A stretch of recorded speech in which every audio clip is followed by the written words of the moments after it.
Hello friends, मैं doctor Wasim I Khan, assistant professor, Shri Shivaji law college Parbhani, Maharashtra, India. आज के इस लेक्चर में हम और एक क्राइम का कॉज डिस्कस करने वाले हैं, जो है इंसैनिटी।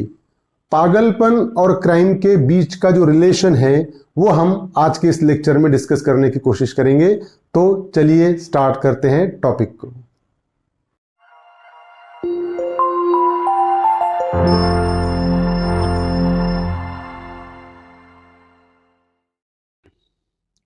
कॉजेज ऑफ क्राइम में ये छठा टॉपिक है अपना, mental disorder as a cause of crime. कि मतलब मेंटल डिसऑर्डर, इंसैनिटी, पर्सन का पागलपन भी क्या रीजन हो सकता है क्राइम करने के पीछे। आज के इस लेक्चर में हम डिस्कस करेंगे कि अगर कोई पर्सन पागल है या मेंटल डिसऑर्डर से जूझ रहा है या पागलपन के दौरे उसको पड़ते हैं, और वो पागलपन के दौरे के वजह से तो वो कहीं ऑफेंस नहीं करता है, क्या पागलपन भी एक रीजन हो सकता है क्राइम करने के पीछे। आज हम वो डिस्कस करेंगे कि मेंटल डिसऑर्डर और क्रिमिनलिटी के बीच में क्या रिलेशनशिप है, वो डिस्कस करने वाले हैं। The term mental disorder is also referred to as mental abnormality. Mental disorder को हम कैसा कहेंगे कि मेंटल डिसऑर्डर को हम मेंटल एबनॉर्मेलिटी भी कहा जाता है, कि पर्सन मेंटली अनस्टेबल है, कि पर्सन पे दौरे पड़ते हैं, वो दिमागी पागल है वो, तो उस सिचुएशन में इसको हम मेंटल एबनॉर्मेलिटी भी कहते हैं। Mind is in state of confusion और is suffering from some disease. तो जब कभी भी पर्सन का माइंड स्टेट ऑफ कंफ्यूजन में है कि उसको समझ नहीं पा रहा है कि वो उसको क्या करना चाहिए, या मेंटल डिसीज से वो जूझ रहा है, तो इसका मतलब वो पर्सन पागलपन का शिकार है, वो पर्सन साइकोलॉजिकल डिसऑर्डर से गुजर रहा है, वो पर्सन मेंटल डिसऑर्डर से गुजर रहा है। तो बात ध्यान में रखिए कि अच्छे और पागल में, सेन और इनसेन में, अनसाउंड माइंड पर्सन और साउंड माइंड पर्सन में सिर्फ एक ही डिफरेंस है कि साउंड माइंड पर्सन जो होता है, जिसका मेंटल बैलेंस सही होता है, वो सही और गलत में डिफरेंशिएट कर पाता है, वो सही और गलत में फर्क कर पाता है। और जो पर्सन मेंटल डिसऑर्डर से जूझ रहा है, मेंटल डिसऑर्डर से सफर हो रहा है, जो पागलपन के उसको दौरे पड़ते हैं, तो उसको पागल इसीलिए होता है क्योंकि वो सही और गलत में डिफरेंस नहीं कर पाता है। तो अच्छे और पागल में सिर्फ इतना ही फर्क है कि अच्छा सही और गलत में फर्क कर पा रहा है, और पागल सही और गलत में फर्क नहीं कर पा रहा है, इसीलिए वो पागल है। तो सिचुएशन ध्यान में रखिए कि कभी कभी कोई पर्सन इतना गुस्से में आता है कि वो गुस्से में आने के वजह से सही और गलत में फर्क नहीं कर पाता है, और वो अचानक से कोई ऑफेंस करता है। तो एंगर भी एक, गुस्सा भी एक पागलपन का ही टाइप्स है। तो कहीं ना कहीं, और इसीलिए क्या है कि मेंटल डिसऑर्डर और क्रिमिनलिटी के बीच का रिलेशनशिप हम देखने की कोशिश कर रहे हैं। Law does take mental illness और insanity into account while determining the criminal liability of the offender. जब कभी भी किसी ऑफेंडर की, किसी अक्यूज्ड की, किसी क्रिमिनल की अगर क्रिमिनल लायबिलिटी डिसाइड करना है, कोर्ट को यह डिसाइड करना है कि ये लायबल है कि नहीं है, तो कोर्ट क्या करता है, वो डिसाइड करते वक्त तो उसकी मेंटल इलनेस और इंसैनिटी को ध्यान में रखता है।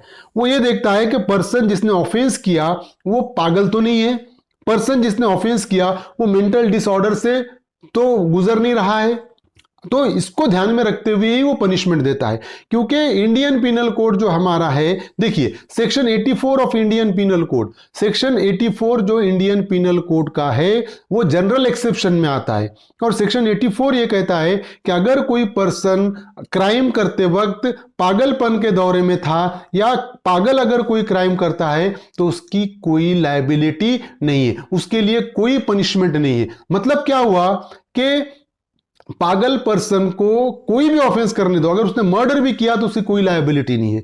वो इसलिए क्योंकि पागल सही और गलत में फर्क नहीं कर सकता। अगर मुझे पता है, उसको कॉन्सिक्वेंसेस पता नहीं होते, वो उसको ये नहीं पता होता कि अगर मैं इसको अगर फॉर एग्जांपल चाकू से इसके पेट में मारूंगा तो ये मर जाएगा, उसको पता नहीं है। लेकिन सेन पर्सन जो होता है, जिसको समझ अच्छी है, उसको पता है कि मैं अगर इसको चाकू से मारूंगा तो इसकी जान भी जा सकती है, और इसीलिए वो लायबल है। पागल इसीलिए लायबल नहीं है। अब सिचुएशन ये है कि हमको पता है कि हम चाकू से इसको मारेंगे तो इसकी जान जा सकती है, तो हम रुक जाएंगे, बराबर है। रुकने के चांसेस ज्यादा है। लेकिन जो पागल होता है उसको पता ही नहीं है चाकू से मारा तो मरेगा या नहीं मरेगा, तो उसके वो करने के चांसेस ज्यादा हो जाते हैं।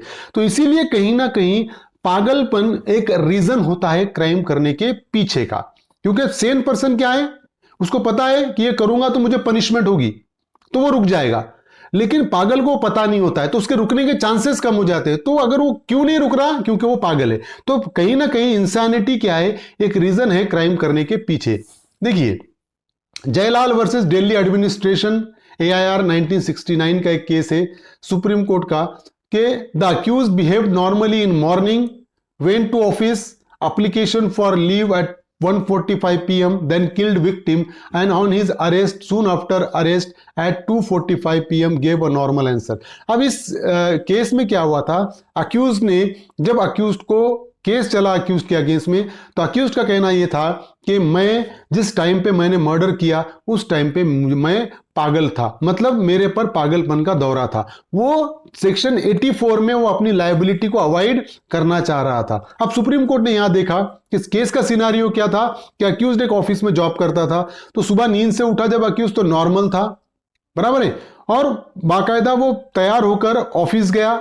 ऑफिस जाने के बाद ऑफिस में दोपहर तक काम किया उसने, और 1:45 PM को, 1:45 ठीक उसने एक एप्लीकेशन लिखा लीव की, और एप्लीकेशन लिखकर वो ऑफिस से बाहर गया और उसने विक्टिम को जान से मार दिया। उसके बाद उसको अरेस्ट हो गई, और अरेस्ट होने के बाद ठीक 1:45 को उसने एप्लीकेशन दिया, उसके बाद मर्डर किया, मर्डर करने के बाद उसको अरेस्ट हुई। अरेस्ट होने के बाद पुलिस को उसने 2:45 को, 2:45 पुलिस ने जो भी क्वेश्चन उससे पूछा उसको नॉर्मल आंसर दिया। मतलब ये सारा सिनेरियो क्या होता है कि अगर पर्सन पागल होता तो उसको सुबह नींद से उठने के बाद तैयार होकर ऑफिस जाना है, ये उसको पूरा समझ में आया। ऑफिस जाने के बाद आधा दिन ऑफिस में काम करने के बाद उसको ऑफिस से अगर बाहर निकलना है तो उसको लीव एप्लीकेशन देना पड़ेगा, ये भी उसको समझ थी। ठीक है, उसने बाद में ऑफेंस किया। ऑफेंस करने के बाद जब अक्यूज को अरेस्ट किया गया पुलिस के द्वारा, तो उसने पुलिस को नॉर्मल आंसर दिया। मतलब ये सारे सिनेरियो में कहीं पर भी हमको ये देखने को नहीं मिल रहा है कि अक्यूज पे पागलपन का दौरा था। अगर वो पागल था तो ऑफिस ही नहीं जाता, अगर ऑफिस जाता भी उसके बाद अगर पागलपन का दौरा पड़ता तो एप्लीकेशन नहीं लिखता लीव की।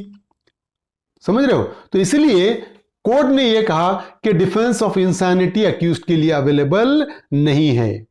ठीक है, फिर उसके बाद Tolaram versus state of Rajasthan, यह भी एक केस था कि जहां पर क्या हुआ था कि यहां पर भी अक्यूज ने डिफेंस ऑफ इंसैनिटी लेने की कोशिश की थी, लेकिन यहां पर डिफेंस ऑफ इंसैनिटी उसको नहीं दिया गया कोर्ट ने, क्योंकि केस का सिनेरियो ऐसा था कि अक्यूज ने क्या किया कि अक्यूज ने इलीगल एंट्री ली घर में, और इलीगल एंट्री लेने के बाद वो घर में घुसा। अब घर में घुसने के बाद जब वो चोरी या रॉबरी कर रहा था तो अचानक से उस घर का मालिक उठ गया, होशियार हो गया, वो नींद से जाग गया, और जागने के बाद ये अक्यूज ने क्या किया, छुपने की कोशिश किया, लेकिन वो छुप ना सका, और वो घर के मालिक ने उसे देख लिया और चोर चोर करके उसने जैसे चिल्लाया तो अक्यूज वहां से उठा और भागा, और भागने के साथ साथ उसने दीवार को कूद कर वहां से भाग गया। तो मतलब क्या हुआ कि कहीं ना कहीं अक्यूज ने तो डिफेंस लिया इंसैनिटी का, लेकिन कोर्ट ने यह कहा कि भाई तू घर में घुसा, अगर तू पागल होता तो घर में घुसने के बाद जब मालिक जाग जाता तो तू वहीं पर रुकता, क्योंकि तुझे थोड़ी ना पता कि तू चोरी कर रहा है। लेकिन जैसा मालिक जागा तो तू वहां पर छुपा, छुपने के बाद जब मालिक ने चोर चोर चिल्लाया तो अगर तू पागल होता तो तू भागता नहीं, लेकिन तू वहां से भागा। अच्छा, भागने के बाद दीवार कूद कर भागा, तो कहीं ना कहीं तुझे उतनी समझ थी कि बचा कैसे जाए। तो कोर्ट ने कहा कि डिफेंस ऑफ इंसैनिटी तेरे लिए अवेलेबल नहीं है, लेकिन डिफेंस ऑफ इंसैनिटी कोर्ट में अवेलेबल रहेगा अगर वो पागल है तो, क्योंकि पागल पर्सन क्राइम कर सकता है। बहुत सारे पागल पर्सन को हमने देखे हैं कि वो खुद को नुकसान पहुंचाते या किसी और को नुकसान पहुंचाते, क्योंकि उनको कॉन्सिक्वेंसेस का पता नहीं होता है। इसीलिए इंसैनिटी कहीं ना कहीं क्राइम करने के पीछे एक रीजन बन सकता है, और इसीलिए इंसैनिटी को एक्सेप्शन में लाया गया है कि अगर पागल कोई ऑफेंस करता है तो उसकी कोई लायबिलिटी नहीं है, और लायबिलिटी ना होने का कारण भी यही है कि वो क्राइम कर सकता है क्योंकि उसको पागल है वो। तो मेंटल डिसऑर्डर की क्रिमिनलिटी से रिलेशनशिप हो सकती है, ये भी एक कॉज है क्राइम का। तो इस तरीके से हमने इसको डिस्कस किया। अगर आपको समझ में आया है तो मेरे चैनल को सब्सक्राइब कीजिए और इस लेक्चर को ज़्यादा से ज़्यादा स्टूडेंट तक शेयर कीजिए। Thank you very much.